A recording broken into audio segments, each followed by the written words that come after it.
Chapitre 16, Immortel. Alors bon, un vampire, oui, immortel, mais pas invincible. C'est important de le préciser. Certes, vieillesse, maladie sont des mots qui ne concernent pas le vampire, qui a un corps de gloire, puisqu'il est au-dessus de ce problème, à surmonter ce problème de manière parfois douloureuse, parfois agréable, parfois les deux à la fois, le plus souvent les deux à la fois, mais il a surmonté ce problème. Maintenant, le vampire n'est pas invincible, il peut être assassiné, il peut avoir un accident, il a juste un corps de gloire plus costaud que l'être humain.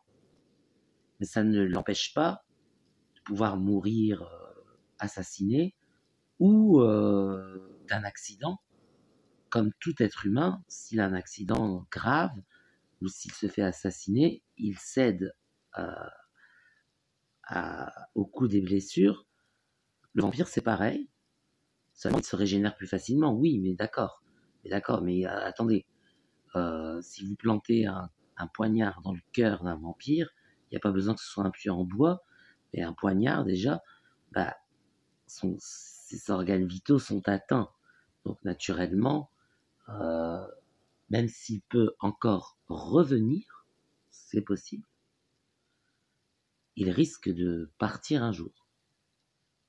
De cette manière-là, si ça se reproduit. Même s'il est possible qu'il revienne. Il fut un temps, je devais en parler dans une vidéo, mais j'ai un peu zappé ce passage. C'est les armes, les outils qu'on utilisait dans l'histoire. Il fut un temps où en Roumanie, en Transylvanie précisément, c'était une véritable invasion. Ils avaient des armes chrétiennes, des symboles chrétiens gravés sur des épées et des pieux et tout ça, qu'ils plantaient dans les vampires pour les tuer.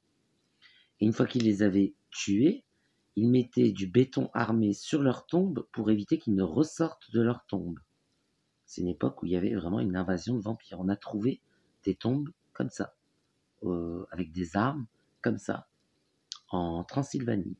Donc ça a existé. Donc c'est pas quelque chose qui est inventé par un cinéaste ou un romancier. Non. Ça existe.